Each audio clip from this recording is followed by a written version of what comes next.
Première démission d'un ministre après l'explosion de Beyrouth. Ce dimanche, la ministre de l'Information libanaise, Manal Abdel Samad, a annoncé qu'elle quittait le gouvernement, une première du genre. L'explosion meurtrière traumatise encore davantage l'opinion publique et alimente la colère contre l'incurie des dirigeants. Ce samedi, des milliers de Libanais sont descendus dans les rues. Ils sont restés jusque tard dans la nuit, mettant à feu les bureaux de l'association des banques libanaises. Ils veulent une révolution. Des photos du président Aoun sont brûlées. Le portrait de Hassan Nasrallah est amené sur la potence. Les slogans ne manquent pas. Nous sommes officiellement en guerre, scandent les manifestants. Ou encore vengeance jusqu'à la chute du régime. Sur la place des Martyrs, le mot d'ordre est le jour du jugement.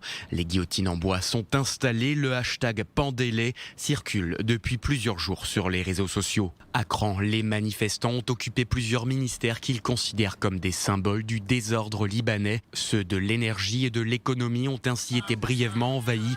Environ 200 protestataires menés par des officiers à la retraite en ont profité pour prendre d'assaut le siège du ministère des Affaires étrangères, le proclamant quartier général de la Révolution. Ainsi, l'ex-général Samir Amar appelle au soulèvement et à la poursuite de tous les corrompus.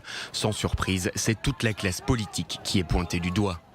Dans un discours télévisé, le Premier ministre estime que seules des élections législatives permettraient de sortir de la crise structurelle.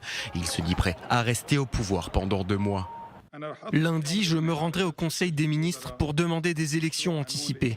Nos tragédies sont grandes. Pas de quoi calmer la colère de la rue.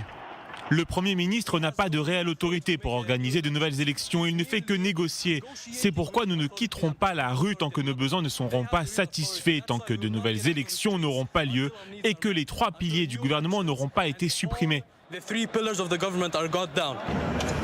Des heurts ont éclaté entre forces de l'ordre et protestataires. Plusieurs échanges de tirs de gaz lacrymogène et de jets de pierre ont été observés. Un membre des forces de sécurité intérieure est décédé et plus de 230 personnes ont été blessées selon la Croix-Rouge libanaise.